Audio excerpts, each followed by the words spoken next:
Ok, entonces en este problema nos están pidiendo que escribamos una función que separe los números pares de los impares de un vector que entra a la función. Ok, entonces digamos que a la función le entra o la invoca con un vector que contiene el 1, el 4, el 6 y el 7.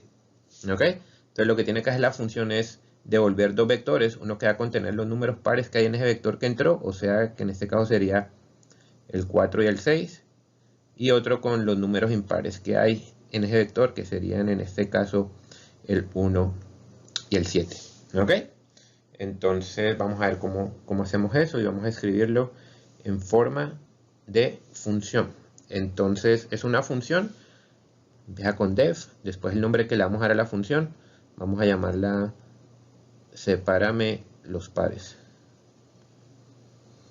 Y el input es simplemente un vector, ¿verdad? Que contiene los números que vamos a separar.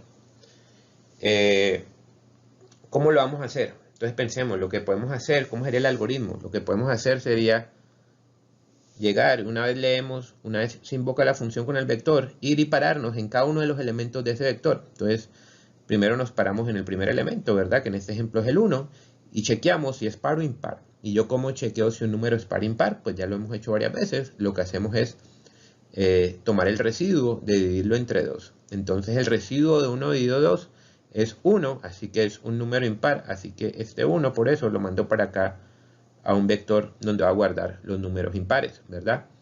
Y después hago lo mismo con el siguiente elemento, el 4. El residuo de 4 dividido 2 es 0, así que es par, así que lo mando para ese otro vector donde estoy guardando los números pares. Y hago así hasta terminar con todos los números que hay en el vector. ¿Ok? Entonces, lo que acabo de escribir es un loop, ¿verdad? Porque estoy haciendo la misma operación para cada uno de los elementos que hay en el vector. De hecho, es un loop que es más eficiente hacerlo con un for. ¿Por qué con un for? Porque yo sé que tengo que hacer tantos loops como elementos hay en el vector. ¿Ok? Así que el loop va a salir más fácil con un for.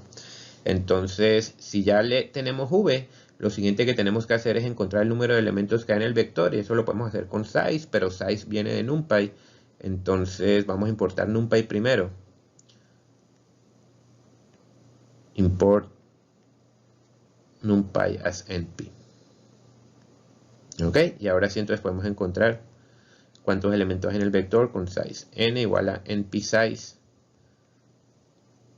de v. ¿Ok? Entonces si se ejecuta con ese mismo vector que está acá, pues en n queda grabado un 4. Y como ya tengo la cantidad de elementos que hay en el vector, ya puedo definir mi for, ¿verdad? For k in range n. Y así me aseguro que va a ser n loops. Y en cada loop que voy a hacer, me voy a parar en cada uno de los elementos y determinar si es par o impar. Entonces vengo y digo si v de k, ¿verdad? Si lo que hay en la posición k de v, cuando lo divido entre 2 y le saco el residuo, o sea, v de k por 102, si el resultado del residuo es 0, ¿qué pasa? Quiere decir que estoy parado en un número par, ¿verdad? Entonces ese número tengo que mandarlo al vector donde va a guardar los pares. Pero todavía no he definido los vectores donde va a guardar los pares y los impares. Entonces antes de entrar al loop tengo que definir mi vector con los pares. Pares va a ser igual a np_array. Y por ahora va a estar vacío, ¿verdad? Y lo mismo para los impares. Impares igual a np_array y inicialmente va a estar vacío. ¿Ok?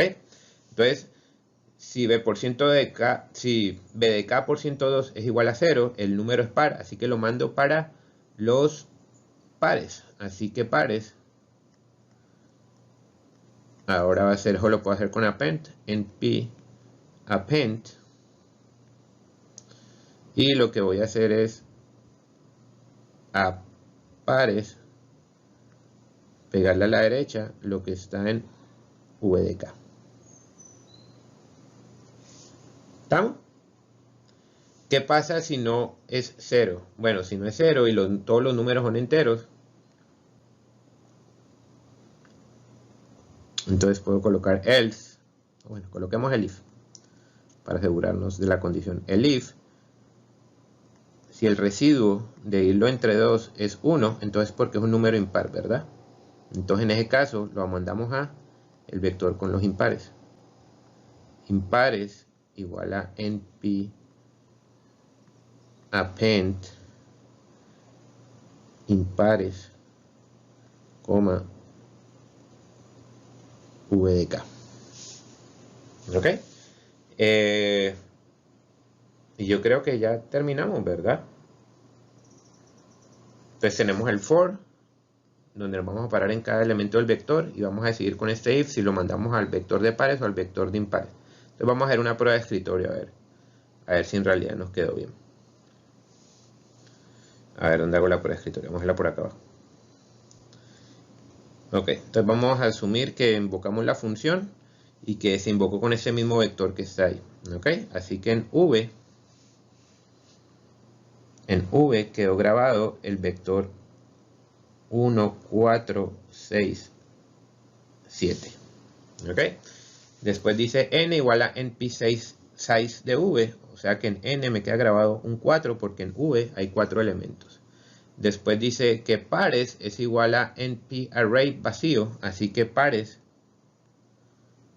va a ser un arreglo que existe, pero que ahora mismo está vacío, ¿verdad? Y lo mismo impares.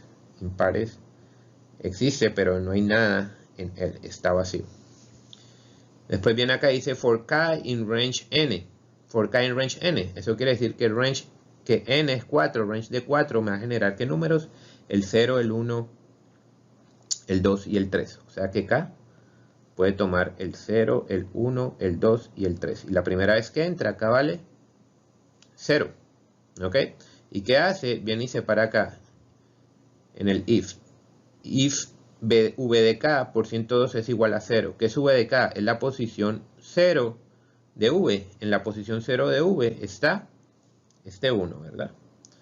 ¿Cuál es el resultado de tomar el residuo de 1 y de 2? Es 1. Así que no entra el if, sino que va el if. Y como el residuo es 1, pues entonces entra el if.